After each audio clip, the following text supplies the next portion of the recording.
Okay, something seems to have paused. That's interesting. All right, let's try that again.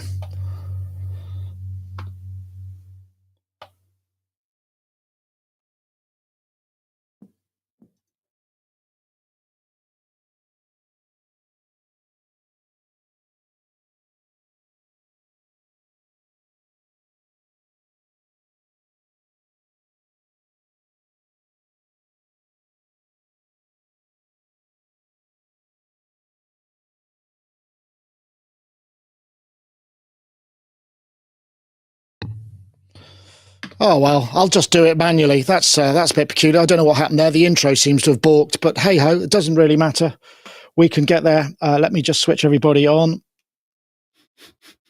Okay, right. So, welcome to Sonictalk episode 849. Sorry about that technical glitch at the beginning. The intro decided not to play, but doesn't always. That's a new one for me. This is a music technology podcast where we talk about all things to do with music technology, synthesizers, drum machines, software, music production, live performance, streaming, any kind of thing that really suits your needs. So I'll get on to our guests in a minute. Just want to play a brief message to our Patreon supporters. Well, not to our Patreon supporters, to encourage you to join our Patreon. So back after this.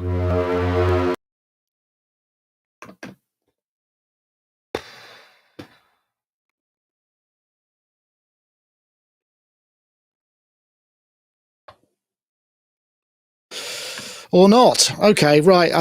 Nothing's working. None of my videos are playing back. Okay, this is where I start to sweat and get a little bit overexcited. But please do feel free to join our Patreon. We will... if I push that button, should be able to see the link. Yeah, the Patreon, you can support us there. We're running 15% off at the moment. You use the code Sonic30 to check out, and it's to celebrate our 30th anniversary. And meanwhile, let's get on to coming up. So coming up on our YouTube, we've got... Carbon 8X review is coming up. We've got the 4MS Meta module, which has a version 2 OS that's coming. Paulie's done that. I've got a Behringer Proton review, which I've just finished. And Moog Messenger is in the house, which I've just fired up and I've just started to play. A few 5 minutes with coming up as well. Thomas Dolby interview on Friday. Gosh, there's so many things that we've got going on. So let's get on to our guests. We'll start with Richard Nicol in Pittsburgh from Pittsburgh Modular. Hey, Richard, thank you for hanging in there. I'll be flustered and you'll be calm and cool as a cucumber while you introduce yourself. Richard Nicol, Pittsburgh Modular, of course, back from Berlin. And I do hope everything's all right with you, maker of fine instruments. Yeah, I'm back. It's been a chaotic about 6 weeks for me here, but things are starting to settle down. I've got my summer shirt on, so I think I'm ready for a fun summer of designing some hopefully great sounding instruments and just trying to relax a little bit. You know, summer in Pittsburgh it's a beautiful time of year here. We've got a gorgeous city. The whole city sort of comes alive. So I'm anxious to be a part of that. We have my neighborhood here. I live in a neighborhood called Shadyside, and once a month during the summertime, they have these block parties where they have cover bands come and they take over the sort of the high street. And we had our first one 2 weeks ago, and there was what it ends up being is about 2,000 drunken grad students. But me being of the age that I am, my favorite thing, I just sit on my front porch and sort of watch them wander by. And it's absolutely invigorating and super, super fun. So that's my plan for the summer. That sounds like a great plan. Well, thanks very much for joining us, Richard. Much appreciated. And you may remember last week we spoke about Kenny Gray, who had some great music we played. I Don't Smoke. I've got the video, which I'll play in a bit, but just to remind you. And I messaged Kenny via Instagram, and here he is. He decided to come on. Kenny's based in LA. Kenny does music and comedy sometimes at the same time. So studio music, live performance, but you do like improv comedy and a whole bunch of other stuff, right? Yeah, I do kind of. I'm at the intersection of kind of both. I grew up doing musical theater and playing in a rock band, but I'm really involved in like sketch comedy here in Los Angeles. but I've been, as you can see, I have a home studio, so I've been kind of incorporating now the music back into the comedy stuff, and yeah, I'm glad to see that my little videos have taken off, and people now I'm here. Well, thanks for having me. Yeah, excellent. Well, I can see you've got a pretty decent collection there. I mean, it's like, well, you play guitar as well. I have to say, is it you playing the guitar, and do you do all the music, or do you work with collaborators? Yeah, I do everything. I learned how to produce. I'm very much part of that laptop generation in college of having GarageBand and learning how to produce, inspired by people like Justice and all that kind of stuff. But yeah, I play guitar. They're just kind of off camera, but I've been sort of collecting synths and gear since I was like, I don't know, 17, 16. And this is sort of over the COVID, I traded in a lot of more traditional studio gear for big old synthesizers. I can see. Is that a polybrute or a matrix brute down there at the bottom? Yeah, it's the new polybrute, which I really like. It's great. Bottom shelf, though. I'm struggling to know how you would play it. Do you just sort of pull them out do you pull them out when you need them and leave them in storage in the meantime? That's your story, right? Yeah, I found that like intentionally pulling one out, as opposed to I was kind of losing my hair trying to have everything plugged in at once. But I just did get that new the Franklin SS6, the switcher. Yeah. Help, because I just have like an 8 input. I wanted a higher quality interface that meant less inputs temporarily. Right, so you got the polybrute there, and I think is that a Super 6, blue Super 6? Yes. Oh, nice choice. With a strange decal that I've never seen that came from the factory. There's like a decal on the side that just says, it's like a metal emblem that says England on it. I've never seen any other Super 6 have it, but they put it on. So, okay, maybe it was a custom decal job. I'm not sure. And then OBX 8 there and Juno. Mm-hmm. So yeah, you're going for the classics, and there's a CS there somewhere, right? Yeah, CS60, which I got from. I used to live in Boston for a really long time, and this guy was selling it for ridiculously cheap for what it is, and he's like, I don't have a studio, I just have this, and I heard it's worth enough to buy a computer. And I was like, yeah, it is. So yeah. He gave me the original. He's had it, it's in like mint condition, and he gave me the original receipt from when he bought it, like as a 15-year-old or something. Nice. The 60 is a bit of a classic, actually. Has it got, I can't remember, has it still got the touch strip? It does. It's so cool. I just love the way it sounds. It really kind of shifted my thinking on, I just kind of love, I feel like I'm more of a musician than an engineer. And so I find myself really liking these big, old, simple interfaces, which is what all the synths I have kind of have that approach. So the I Don't Smoke track, actually, maybe if I just play, I might be able to play a bit of it just to refer, because I want to ask you about the synth in it. I think I know what it is, but I wanted to check. Now, I'm hoping this is going to work, because frankly, nothing else has been working, but let's see. I don't smoke unless I'm drunk. No, I don't smoke unless I'm drunk. Coming up, I think there's a shot. I don't smoke. There we go. I won't play the whole thing because I'll probably get a takedown. But is that the reissue Korg Odyssey? Is that the Korg Odyssey? That is, yes. And was that actually what was playing it as well? It's what was in the demo. The final track is actually the. I just couldn't get it to sound right. It's the Arturia Prophet 5 is in the final track. Oh, interesting. Nice. Yeah. I tell you what, the reason I really love that track is because it's literally just bass, drums, and voice.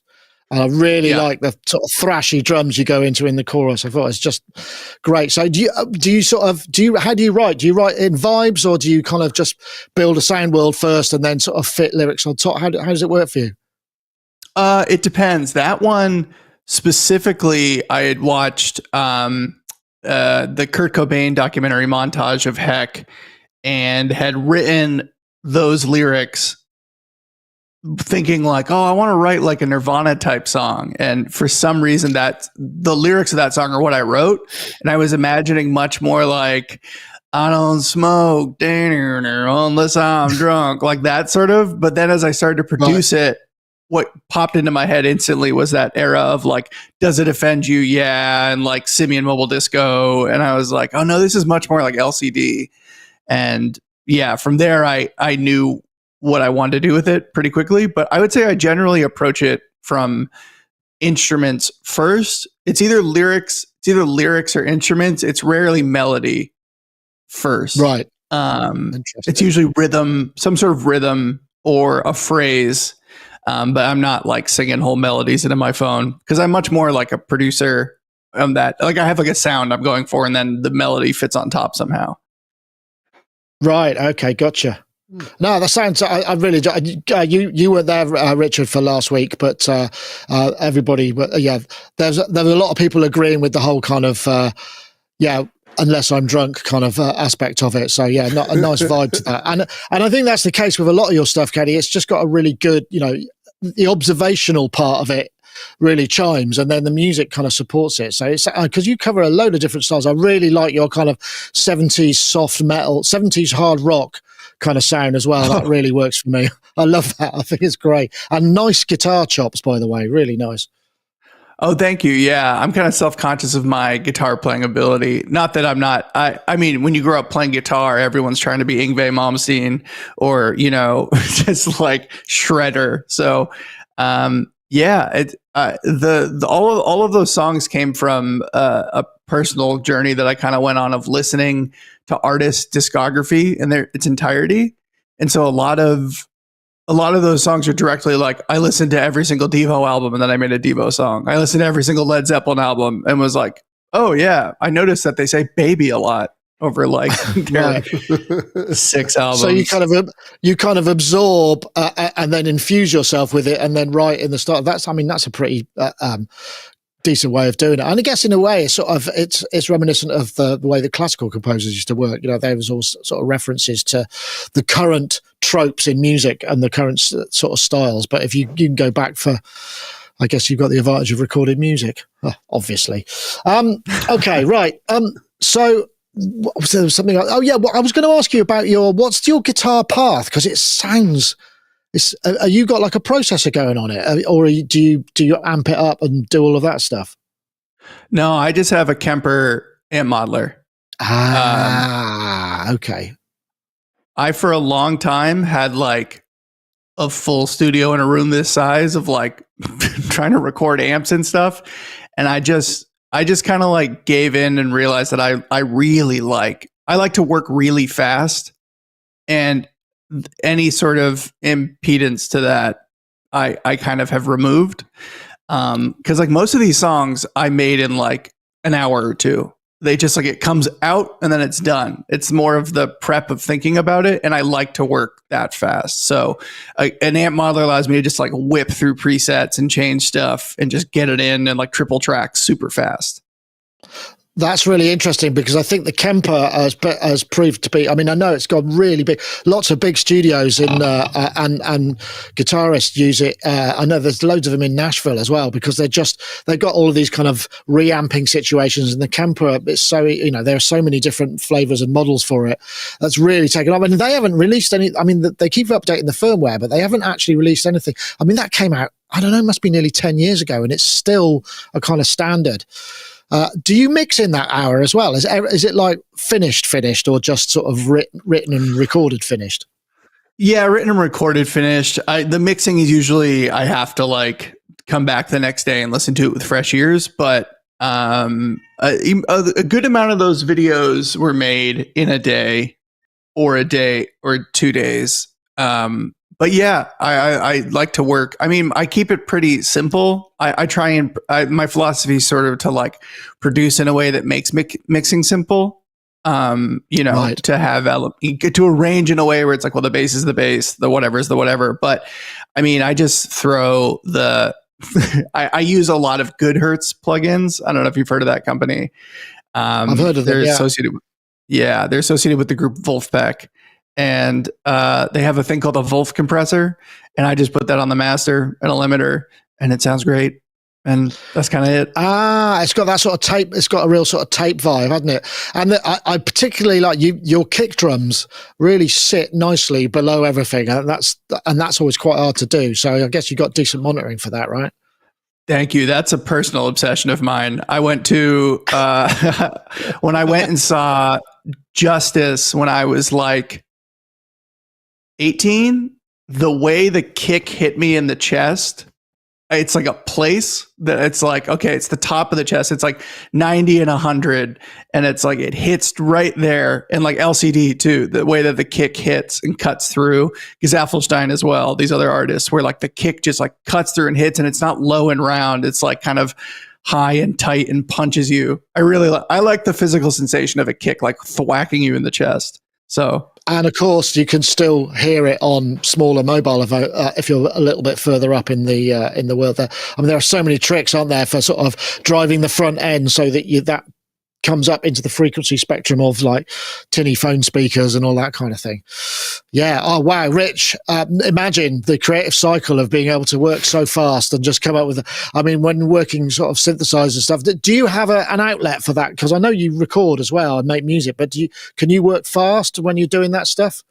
Oh no, my recording process is wildly slow, but it's that way on purpose because as a hobbyist musician, I do it for myself. So the process is what I actually enjoy. And I think that comes a little bit from my sort of engineer brain and my designer brain, where I really like to spend time. So the way I record is the opposite of fast. What I'll do is I will take a synth or whatever, or a drum machine or whatever I'm playing with at the time, and I'll record maybe 20 tracks of it all at the same tempo, all locked via MIDI clock and all in the same key. And then I'll start with that. And then what I'll do is in Ableton, I'll push all those tracks over, say by like a minute and a half. And then I'll just go through them and I'll start chopping them up and finding little bits that I like and drag that back. And I sort of create this collage out of that. So it's a very, very different process. But to me, when a song's done, I'm kind of like, oh, I guess I have to start a new one because I like to do it. The process. Yeah. That's interesting. Yeah. So because, I work all day designing instruments, so that's my job. So this is a way for me to sort of still use scratch that same itch in my brain, just maybe in a way that is unencumbered by the restraints of, this has to be done at this price or this has to be done for this reason. I can just say, no, this is just whatever weird sound I want to hear at the moment. I just focus on that. Nice. Kenny, do you, I was going to ask you, I mean, because presumably that short creative cycle must be quite a big sort of dopamine hit. I mean, obviously, and then you also get live improv. I mean, that must be a real buzz. I mean, do you think you're a bit of a adrenaline junkie in a way? Yeah. That's something I've come to realize. I definitely am, because I find myself like discovering the song as I'm writing it, and that's like my favorite part is when you shift. I'm like, oh no, what if I use this drum machine instead of this drum machine? Then all of a sudden it comes to life and it starts sparking all kinds of other ideas. But I do, when I use my analog synths, I do a process similar to that, just because it's a lot of fun to like improvise on an analog synth for like 20 minutes and then chop it up and make something. So I don't do that quite as much, but I have a few tracks where I've done that. They're not the social media videos, but that is a good process as well. I guess, yeah, that must be a thing, because if you're working fast, then working with analog is kind of not well, it can be fast, but it's not, you have to sort of commit, don't you? I mean, or do you do that anyway? I mean, it's like the old school tape. Yeah, print it, go, just keep the momentum going. And I suppose, because you're removing the need to rewind a tape, you could just get straight on it. Do you have like templates that you start with, or do you start a blank slate every time? Yeah, I have a template. I have an Ableton template that's set up where everything's on. And when I'm working with analog synths, usually what I'll do if I'm working fast is use one synth to create everything. So I've just got one like right here. And I'm like, I'll do the bass, I'll do everything with it. Unless I need to switch out, or I'll use some digital element, but it's usually just like committing beforehand to which of these I want to use and then building something with it rather than because at the time of being like, oh, I need something that sounds like this, and then taking out the analog, it's much faster. Just pop on Arturia. I know how to program it. And I like to choose an analog synth and then go forward from there and see what I make with it. Interesting. I suppose, I mean, do you find that, for like when you did like I Don't Smoke, for instance, did you think I've got to use the Odyssey for this just because it gave you the vibe of the moment, or was that just in the video? Did it get recorded, or was it just for the visuals in that particular case? It did initially. The reason I picked it was because there's like an interview somewhere with James Murphy talking about how he knew this guy was running around. He's like, they used to run around and play punk clubs with an ARP Odyssey. And I was like, yeah, I have an ARP Odyssey. And that kind of energy of like, and I love the way the ARP Odyssey sounds. It's so gnarly. I just couldn't get it to be like, I was just having trouble with like the MIDI and the timing. And I was like, I'm just going to use software. So it can be, because I want it to be really tight, that like 16th notes to like really be digitally tight. Yeah, no, that makes sense. I'm still pretty groovy, that particular one. Okay, let's have a look, see where I am. I probably should play. I'll have another go at playing a message from our sponsors, and we'll be back after this message, hopefully. Take your track. Interesting. Doesn't want to play at all. This is a rather disappointing situation. I can't honestly say what the problem is, but anyway, that was our sponsors, Isotope. There's a summer sale on. Summer sale on at the moment, so do check that out. You could save. I think. Well, what was it? It's. I can't remember what the message is now. Yeah, oh well. I'm just going to have to put that one down to experience. I'm fully expecting none of these videos are going to play, so I guess we'll just have to wing it. Anyway, well, let's get on to a topic. And now maybe none of my topic videos will play either, which will also be extremely uncomfortable, but let's see if it works. This is, we covered this a little while back, actually. This is a physical modeling synth, which is just a really bizarre, it's Anukari. Let's see if it plays. Fingers crossed, eh?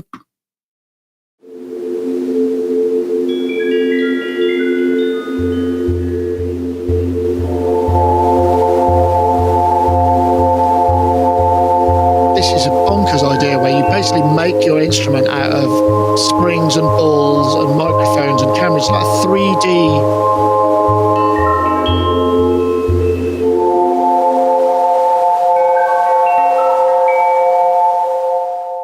Hi there, I'm Evan, the creator of the Anukari 3D. Yeah, I won't play the whole thing because we've seen that before, but this is a really interesting idea because I think we were on about a year ago, and it just looked like such a bonkers idea. And in fact, Baby Audio Atoms came out afterwards, which uses a similar kind of concept, which is springs and balls and how they make these kind of physical models and then the feedbacks. And this is more of it's like a 3D environment. It seems absolutely crazy to me that it even exists. In terms of synthesis, I don't know if you. Let me see if I might be able to play this. Yeah, I think there's oh no, it's going to be. It's that, isn't it? So let me see if I can find it. Okay. Oh, nothing's working today, is it? So I don't know if you've ever had to do any CAD work, Richard, or any 3D animation, but there's some really interesting ideas in this for synthesis. I mean, it does look somewhat impenetrable, I must say. But what do you think? I think it looks beautiful, and I found it. I watched the video you sent in the show notes, but then I ended up watching the majority of the videos on their YouTube page, just because I was sort of enamored by this thing. It's just because it's so bonkers that they would do this. It definitely has a sound to it. I think you're limited to basically these balls and these springs and then different ways of exciting them. So everything kind of has that sound to it, but watching them build these really interesting sort of sonic machines, I found it very soothing. And I think if they could just do ambient videos of these machines playing. Made. It's like watching people gaming, isn't it? It's same sort of. I could fall asleep to this thing. It's fantastic. But the actual process in using this musically, I thought they made a lot of really interesting decisions with the plugins, because what really caught my attention was after he built the first, just a very simple demo he was showing off, it was out of tune. And I didn't understand, well, why would you make a plugin, a software plugin that's out of tune? And I realized then you have to tune it.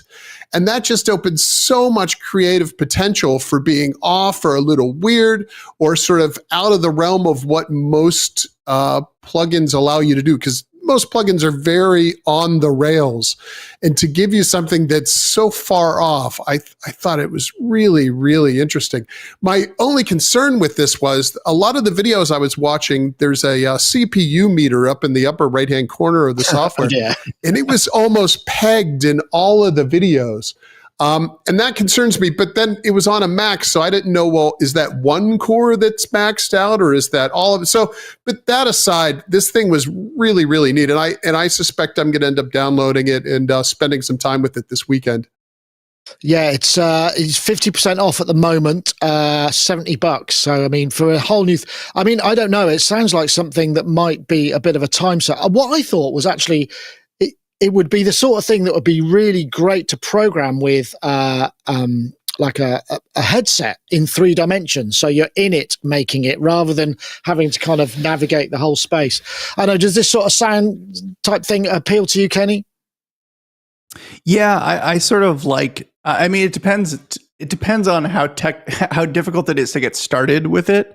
Like, I love sort of abstract machines where like there's a lot of synthesizers that come out recently that are more like there's no description of what the knobs do, and that's kind of the point, to go on an adventure, or that sort of like more Buchla of like, I don't really know what I'm doing. I'm just kind of plugging stuff into stuff and stuff is happening. Yeah, it looks interesting to me as long as it's not like a wildly difficult to use, because there's just some fun in like the Lego-ness of it, of just putting stuff together and seeing what happens. Yeah, I'm trying to think how this would fit together in your workflow. I guess the thing is, you probably do a session where you came up with a sound and then maybe that inspired a track rather than trying to use it in one of your quick workflows. Yeah, no, absolutely. I can't imagine, yeah. But yeah, it looks kind of fun. I mean, and they posted our previous Sonic Talk on the homepage saying that we talked about it. So, I mean, I hope that, because I imagine the amount of development work that goes into it, I mean, he probably needs to make some sales to start getting paid for that time. So $70 seems like pretty reasonable for an event like that, for a piece of software like that, where you can just obviously get lost in it. It's the sort of thing I could imagine if you do a lot of gaming, you might treat it in a similar way, where you just immerse in it for several hours and just have some fun. I guess you can save as you go. So it make quite a lot of sense. Okay, right. Let's see if anything else works. I'm starting to have very little confidence in my live setup here. I might have to revert at some point for next week's show, but we'll struggle on for this time. So let's have a look. This was a video. This is another video which I think was really interesting. So I'll just make sure we'll see if it works. Who knows? It might not.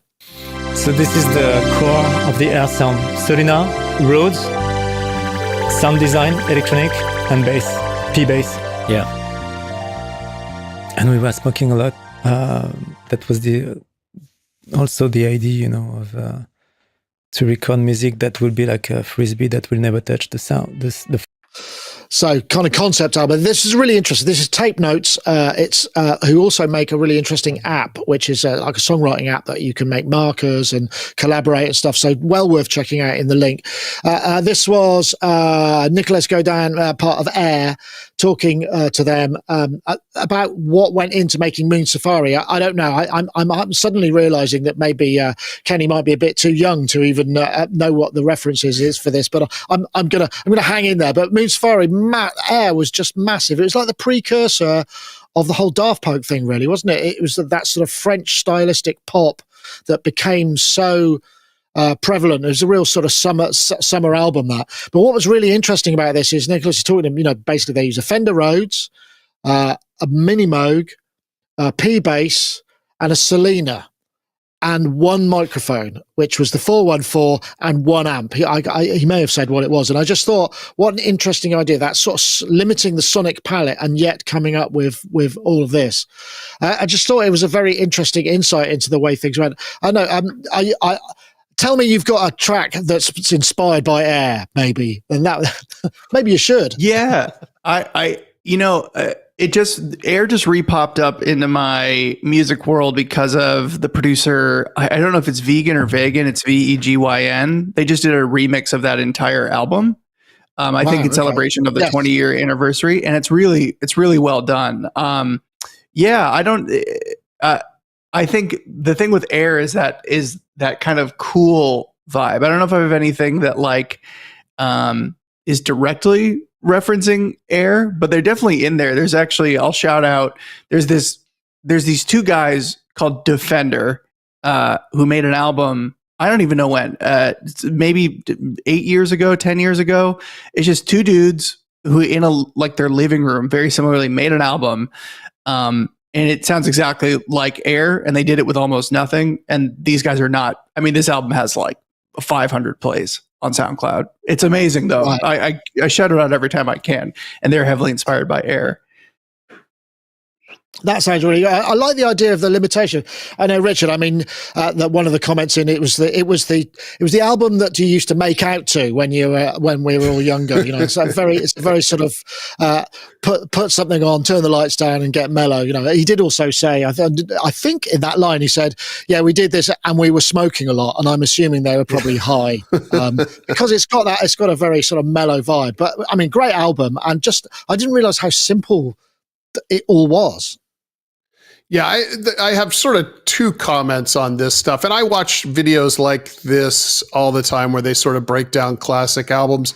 And I find them so frustrating as a musician to watch these things, because you realize, one, the music is very, very simple. They're using a few very select tools, but the tools are, they work so well together.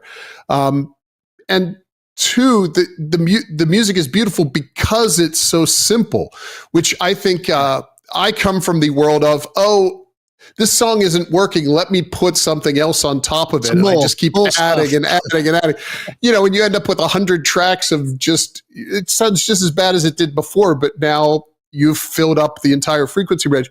No, but this, to watch the breakdown, that Air stuff, you realize, no, it comes down to, is the song good?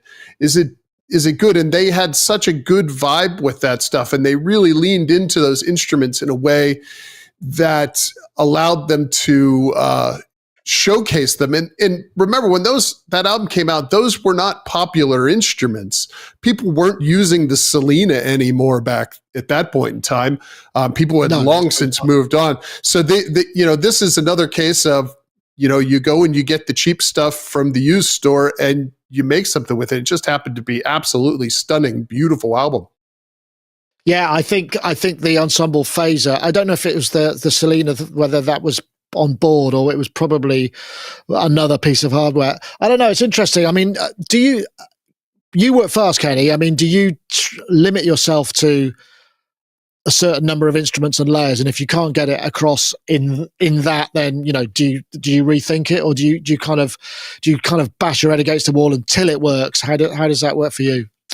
Yeah, I definitely agree with that, with Air's philosophy. I have a lot of gear. I don't use a lot of it in each track.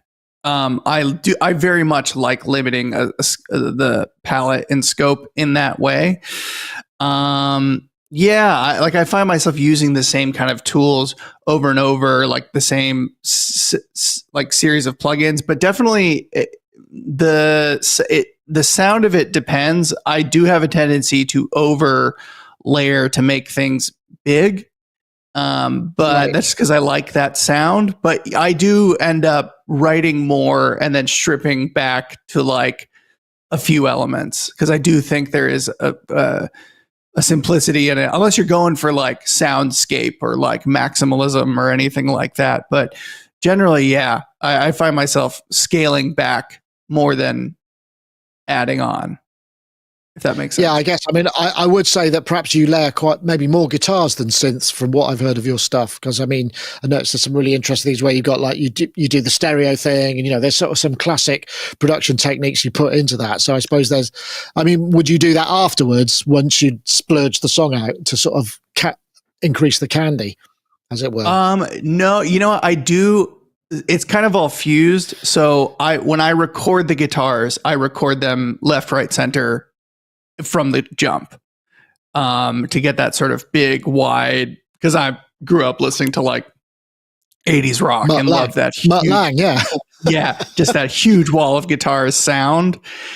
But with synths, it depends. Like sometimes I'll do the thing where like, you know, I turn on the kind of stereo thing so that like the chord is, you know, pieces of it are going left and right, which I like the sound of. But yeah, I do like, I generally find that simplicity is helpful, in getting the idea across that like, if I'm using 3 synthesizers, it's because I'm trying to make it sound big, but then it sounds muddy. And it's like, can I just find one that has the right sound and do it correctly? Yeah, well, that's amen. If only we could all work like that. But yeah. Anyway, that was a really interesting one. I think I've got the webpage for. Oh no, that's right. It's for Tape Notes, which I think they sponsor this podcast, and they've got a Patreon, which means you get access, and they ask for questions and stuff. So well worth checking out. They're going to talk to Lord and Jimmy Stack. Wow, that's a bit of a scoop. So good for them. Yeah, well worth checking that out. Okay, let's get on to let's do another topic. And I'm going back to the old school because that one worked. I'm pressing the button on the old interface just for those who are perhaps sitting there wondering whether it's going to work or not. I'm assuming it will because it did just then.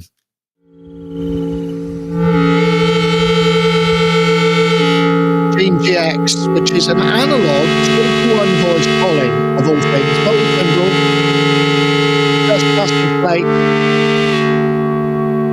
Now, I'll let it play a bit longer because I just think some of the sounds in here are absolutely gorgeous. That's my transistor ladder filter, but some of that, I wasn't sure whether it was DSP, but that's great. I don't know, no effects on that, but I just thought, what a great sounding piece of equipment. I mean, part of me wants to see a MIDI input, but I don't know. What do you think, Richard? I thought the sound of it just blew me away. It really kind of grabbed me, and I wasn't expecting it to at all. No, this is another video where I was sort of sat back in my chair going, wow, that's really interesting.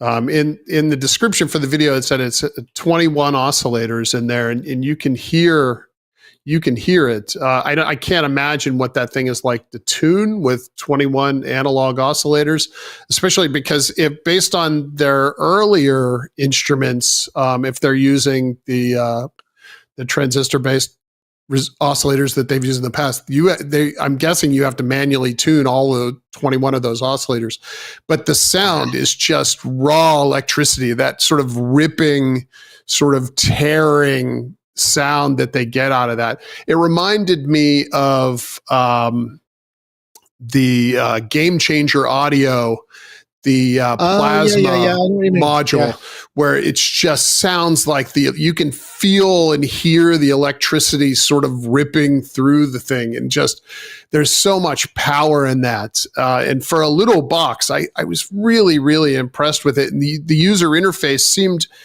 playable enough that you can get something interesting out of it, but also quirky and different enough that you're not relying on sort of what you know, and you're not resting on your laurels. You're going to try something new because the interface is different enough that you have to interact with it in a new way. And that is another sort of nice aspect to this instrument, but really, really well done. I like it. Yeah, I'm just looking for I'm just looking for those controls to see what's going on there. This is it's available for pre-order. I mean, it ain't cheap. I'm just looking to see what it doesn't look like. You haven't got to tune all of it, but you've definitely got to tune some of it. See what else. Well, I think behind, there's a couple different tunes because I think there's 3 groups. Okay, so it's playing. You would tune each one of those the three groups. So I mean, because there's the Solar that has a similar concept of grouping synthesizer. I think the thing is with the sound of it, I wonder whether part of the sound that really appealed to me was the fact that it's a non-standard interface. So the inversions and the notes that were being played were pleasing, rather than if I plugged a keyboard into it, I'd probably be reaching for the same shapes and stuff. I don't know. How do you feel about these sort of unique UIs? I mean, it feels like that might just add friction to your creative process to me, but I'm perhaps being judgmental. No, that's it. I personally really like non-standard interfaces like that. Like it really shifted my worldview when I got the Ableton Push 2, and it had that sort of like instrument type interface where it's a different setup of keys. I personally really like that because it shifts me out of the standard sort of, since I work so fast, I tend to play a lot of the same chord changes and all that kind of thing. And so something that like shifts me out of like, oh, I never would have thought to play that note next to that note in this way. And I like the way that sounds a lot. I'm a huge fan of that big, huge, thick. Yeah. Especially in a small form factor too. That's cool. Wonder. I mean, I'm just starting to think, wow, into something reverberant or something time-based effects. That is going to sound really awesome. I think it says here it's about 488 UK. I think there it said about 6. What did it say? It said 675 pre-order. I don't know when it's going to be ready, and I'm pretty sure you can't. You must not have to tune all those individual oscillators. That would be crazy. But if 3 groups is fine, but it just the sound of it sounded really good, and transistor ladder filter as well. But yeah, I really like the sound of that. So I do wish them well. I hope it works out pretty good for them. You were saying actually, Kenny, that you were really into MPE as well, or exploring MPE. Have you got anything that you can input MPE with? Have you got any MPE controllers, and how are you applying it? I've got the oh my god, I don't even remember the name of it. The synth with the keys that move side to side. I can't believe I don't know the name of it. Osmos. Yes, the Osmos. I really like that because it makes it just makes it, as someone who grew up like learning physical instruments, it really allows me to play in a way that feels very expressive. And the limitation for a long time was that you couldn't track any of that, or like or guitar synthesizers that are okay. So I really like that there's a technology to capture those micro movements. And then what I like is the ability to then put it through different instruments. Like the fact that some of the Arturia stuff can capture those movements is really cool. It just makes it more expressive and just feels very much like I feel more like I love synthesizers because it feels like I'm like controlling a mechanical animal. It's like this beast, right? But like this feels a little bit more like, I don't know, it feels a little more like expressive and MPE, right? Definitely. How'd you get on with the sounds in it? Because I mean, I think the thing whenever I switch it on and start playing it, I always seem to gravitate towards sort of unusual scales and weird tunings and sort of Arabic kind of vibes, which is not. I mean, I think that's just probably a limitation of my own personal playing rather than anything else. But from what I hear of a lot of other people, I mean, like the Dune soundtrack, and there are other areas where I think there's going to be a lot more development of this platform. So it's definitely one to watch. Yeah, no, I love, I bought it because of the key bed. The sounds are, the sounds are great. I like that, like the more using it as a controller mostly, but I do love those kind of sounds. I love the ability, the 2 things that I really like about it are the ability to bend notes while holding a chord, like individual notes, to like play a D and bend that top note down to like a major 7. And then the ability also, like when you're using it as an arpeggiator, to use the expression to like accent certain notes. I think that's a really, really dynamic way to shift stuff without having to like program, accents in. Absolutely. Yeah. Got a quick question for you, Richard. Actually, I think this will probably work. This is Sato Tuna. Did Richard design the Create Audio Assembler? I think I know the answer to that, but I will let you answer it. I did. I designed the assembler and I designed the boom chick as well. Pittsburgh Modular does all of the design for Create Audio at this point. For all that stuff, we did the East Beast, the West Pest. We have another instrument in that form factor coming out, hopefully this fall. But yeah, Pittsburgh Modular and Create Audio, we're totally separate companies, but we are deeply intertwined at this point. They manage all of our manufacturing and we manage all the design. So it's a nice partnership. Excellent. And the assembler, we showed that first at Super Booth. It's now shipping. I think it started shipping last week or the week before, something like that. So they're just starting to get into people's hands. So we're very excited. I think it's a great sounding mixer. It has a real vibe to it. And I think it really fills a hole in a lot of people's setups that makes me smile. Excellent. While we're on questions, there's one for you, Kenny, as well, which is for Mr. Gum6Y via YouTube. Has Kenny used grooveboxes or loopers? I guess that, or do you use grooveboxes or loopers in the way that you work, or is it mostly in the box? I've used loopers live for comedy purposes. I mean, I use the loop function in Ableton, right? But I don't use the looper in like a Marc Rebillet type way. But grooveboxes, yeah, I've used them in the past. I like using them as like, hey, I'm gonna make a track just with this, or I'm gonna the sort of like fun of a simplicity of like I'm gonna use the sound of this rather than like really letting it dictate how I work rather than the other way around. Yeah. Interesting. Have you ever seen Marc Rebillet? I tried to get him on as a guest once, but he just blew up so massive. We covered a couple of his videos. I mean, I've never seen anybody with quite so much energy. He must be either superhuman or like dead after a gig where he needs like 48 hours to recover. Now that's a lot of stuff he puts. Have you ever seen him live? Yeah, I actually was walking on Venice Boulevard with my wife, and he was just there. He was showing up doing a show. He was there with, because I think YouTube's headquarters are right there. And so he had a whole YouTube team filming him live on the Venice boardwalk with like drones and stuff. And it was really cool to see him. I think he uses, what's that? The Logic stage. I can't think of the name of it. Mainstage. Mainstage. He uses Mainstage, and yeah, his setup is so simple that he just like has sounds that he likes. It's really like it is a testament to just like he is pure creativity over like, you know, it's like technically very cool what he's doing, but to me it's more impressive. Like, damn, anybody could be doing what he's doing technically, right? Like the pedal board he has is not crazy. The software he's using comes, you know, with a MacBook. Like it is one of those situations where it's just his talent. Yeah, I mean, he's terrifying. I'm seeing him when he does collabs with people as well, and he's just able to make.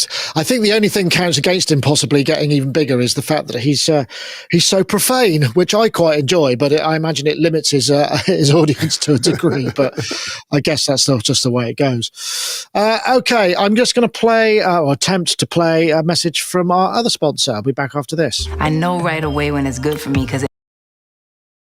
Well, I'll tell you, Komplete 15 is available from Native Instruments, and we thoroughly recommend that you check them out. Sorry, I should have a read because normally I take a break during these bits, but I can't. But yeah, we thank Native Instruments very much for their sponsorship of the show. So I will just press another button and come back to it. Not quite sure what's going on there. Very strange. They all seem to pause after a specific amount of time. It must be something to do with buffering being broken. Who knows? Anyway, so let's move on to another topic. Yeah, this is kind of interesting because it touches on a whole bunch of different things. Let's try this.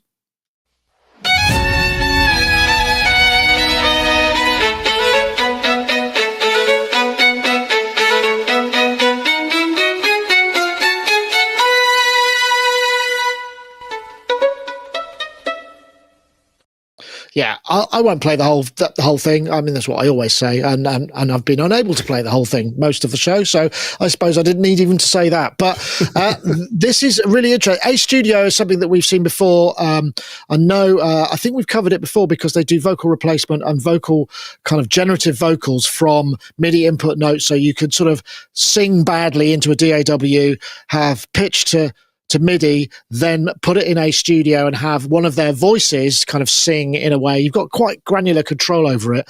And it uses, I don't know exactly how it's using AI. I guess it's kind of got a language model or some sort of model of phrasing, and they've got specific voices that you could use. But they've added a violin. And what's interesting about this one is you could do the same thing. So you take a MIDI phrase, you drop it in, it analyzes, and then it somehow knows how to phrase it. I think this is in beta at the moment, and I think the plan is for them to be able to give you the same granularity of editing that you can in A Studio before you would then print it back to your DAW. I mean, the only problem is I've found about this is I can't try it unless I give them my credit card details. There's no sort of trial period, which is a problem. And the other thing, I think they probably will be, and this will, I'm assuming, change over time, because you have to work in a third-party sort of secondary door. You've got to drag and drop between. If they get API access to, say, a specific door like Ableton or Cubase, where you can just integrate this completely, I think it'll absolutely blow up for them, because they seem to be one of the sort of the former pioneers of this stuff, and that seem to be getting a lot of traction. It's an interesting thing. I don't know. I hesitate to ask, but I mean, is AI? I mean, I think perhaps, Kenny, with a lot of people, like my daughter uses AI, and there's also a generation like my neighbour and my missus uses it instead of search now. So it's becoming much more in terms of in the public consciousness and becoming part of our lives. Do you think there's a place for it in creativity like this? I mean, this is a bit of a big question to ask, but I mean, this sounded pretty good, right? Yeah, I mean, like, there's this specific piece of software. It all comes to me down to like how easy it is to use. Whether it's like, essentially, is this you have to write the melody and then it processes it and spits it out, versus like the ability to, like, what I kind of like is to hear what it sounds like as I'm writing it. And you know, I personally don't love things that are like, it's just hard to get imitations without the real thing, unless, I mean, technology is getting better and better, but like, sort of like, you know, so much of dance music in the early 2000s and late 90s was using that sort of like Casio synth sound. It didn't sound like a violin, and it became its own thing. So yeah. AI in general, I kind of feel like my problem with it is like people getting paid that no one's getting paid for the sound banks it's referencing.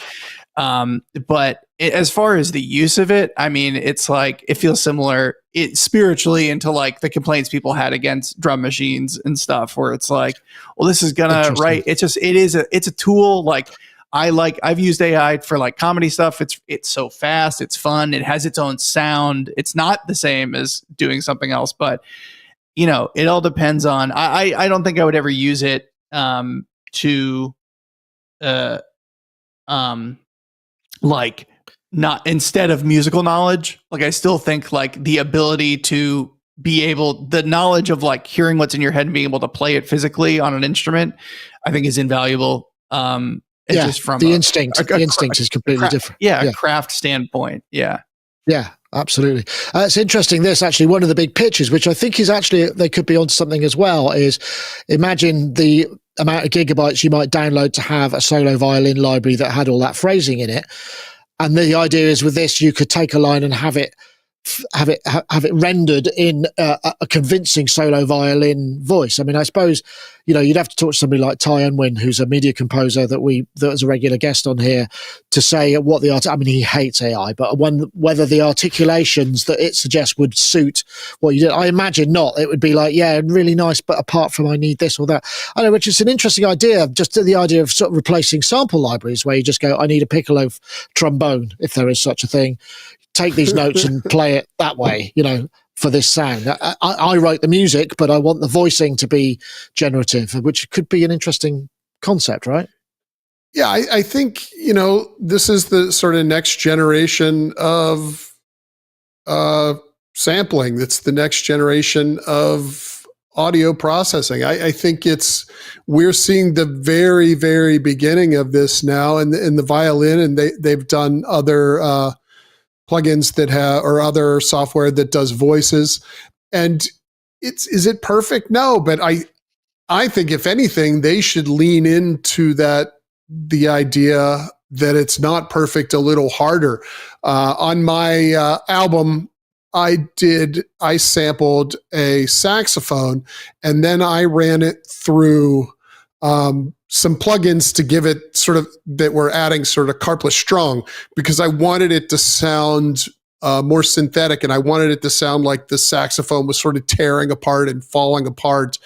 And I think with AI, you could do that sort of thing where you could set the parameters that you say, yeah, I want it to start with this idea of a violin, but then sort of dissolve or melt, or, add any adjective there and see what it can come up with. That to me is a lot more interesting than saying, hey, here's someone playing the violin, now recreate that with my laptop. I find that less musically and artistically interesting than something where, I can create something new with it. And I suspect this is another piece of software that I figured I would download and try out, because I suspect you can manipulate it in ways, whether it be directly in the software or you can make it weird enough that you can destroy it later on, that you can get some really interesting stuff out of it that's a little out of left field. But this is the tip of the iceberg, I think, as to what's coming up as far as what we can do with AI. And I think using it this way artistically, where you can control, hey, I'm going to play something and it's going to play something back, is a lot more interesting than, say, I'm going to hit play and I'm going to have a never-ending stream of lo-fi beats. That to me is less cool. Well, I mean, it's interesting. I remember when the Roland's V piano came out many years ago. It was one of it wasn't the first mainstream, but it was one of the first mainstream hardware virtual acoustically modeled instruments, where you could just kind of go, make the piano 25 feet long. Maybe the idea with this is you could say, yeah, take all that phrasing and that stuff, but make the strings made out of glass, or let's have the strings made out of string, or, just changing something, make the violin made of lead, do you know what I mean? Just things that would sort of give it different acoustic properties where you still get the expression, but the sound of it would be like, wow, that's crazy. And so I suppose, that sounds interesting to me, where you could describe how you want to mess up that sort of beautiful model of something, change it into something else, make it an 8-string violin where there are detuned strings, things that are not physically possible to make or wouldn't be worthwhile making. And that's where it could be interesting. And this seems like a precursor to it, but I think also getting it into the DAW somehow so that it integrates, because then that's where that's going to be. I mean, I anticipate, I don't know, do you work on Apple computers, or do you have another sort of workstation? Yeah, I use Apple. Yeah. Right. Are you working in Logic as well? I'm using Ableton. I use Ableton. Okay. Yes, of course. Because I'd imagine, there's going to be a point where I would think that Apple, they're already starting to bring in sort of slight AI stuff into the way that the session instruments work and whatnot. And I wonder whether or not that's going to start to be a bit more, that's the route that this stuff will get into production, where it does say, okay, here's a virtual instrument now, here's the things that you could do with that. Because not everybody, once it sounds like a violin, it's like, I'd imagine everything in the AI studio at that beta sounds like the same violinist would play those things, given those notes to play and how they would interpret it. But the idea of having to be able to mess with other parameters is an interesting concept to me, I think. No, I think the idea of mixing the first plugin we talked about, Anukari, if we could get the Anukari guy to work with these and they could come up with something that mixed the two of those together, I think that's really, really exciting. It doesn't exist. No, and I think those are the things, and I've said this before. I mean, I think, Kenny, I imagine because you work fast, right? Are your sessions a mess that you then go and clear up afterwards, or are you very neat and tidy? Oh no. I mean, I don't even clear them up afterwards. Stuff I don't even name the track channels. It's actually I don't even name my project files well. They're just like big bass sounding thing. It is a nightmare for me to find anything retrospectively and to like, but I at least color code stuff so it's not all the same color on each track. Oh, well, that's a start. I mean, I used to work as a sort of session pilot for a session programmer, I guess. So I would be my job would be to make sense of a lot of these sessions and get them ready for prep. If you're sending them off to mix, you print all the stems, make sure it all looks nice. Also give them, so. But that's the sort of thing that I think AI would be very useful for. Just kind of like, can you just tidy this up for me a bit, and then, okay, great. But keep us a copy of the original session so that I can, those are the sort of things I could, because they're a pain in the ass to do that sort of thing. But sometimes when you have to go back to things, it's handy to know, because your working method may have changed over the last 10 years. And when you go back to it, you just go, I can't remember what I was thinking when I did this. It just makes no sense. I can't find anything. If it says I can't find the file, what am I looking for? Am I looking for a bass sound? I just don't know, So that sort of stuff is where I think it could work well. Anyway, I don't want to hijack it with AI, and I am sorry about the technical issues this week. I think I'm going to revert back to my old system, but I thought I had it all lined up. But I think that's probably it. So what's next for you, Kenny? You're going to go and do some. You're sort of deciding whether to do some more music or live, or what's next in your professional life? Yeah, I'm at a bit of a crossroads of comedy and music. I'm going to keep making stuff on social media. So if you check that out, I might have a few live shows where I'll test out performing some of my social media music live. But yeah, if you just follow me on Instagram, I'm just sort of on a journey right now of making whatever comes to my head. So whether that's comedy or music, live, video, digital, just documenting the journey. Come follow along. It's Kenny Gray with a 3, isn't it? From what I remember. Yeah, K3NNY GRAY. Yeah, nice. Okay, well, brilliant. And what about you, Richard? I guess you've already said you're going to go off and encourage Summer to join, and then watch drunken graduate students stumble around outside your front porch. Sounds like a great way to spend a summer. I have a couple shows coming up this summer where I have to perform. So I am working on some sort of set. My original idea was to try to distill some of the album down and perform some of those tracks live. But those tracks were not recorded in a way that make any sense to do live. So I'm trying to now come up with. I built a hardware setup. Now I'm using it to start to create some music that can live. I'm using the Oxy One, the original version, as my sequencer, and I have so I have my Boom Chick as my drum machine, and then I've got a Taiga and East Beast as my voices, and then I'm using a Voltage Lab 2 sort of as a sound canvas for sort of weird ambient bleeps and blops. And so now I'm trying to I can create 40 minutes worth of music that I can play a few times over the summer and hopefully entertain the people. So, this strikes me as a thing that way, if you're keeping it all in the family, you'll have something that you haven't, something that you haven't got or yet made. Will probably drive your next products, I imagine, because you'll be going, I want one of those. I want something that does this, right?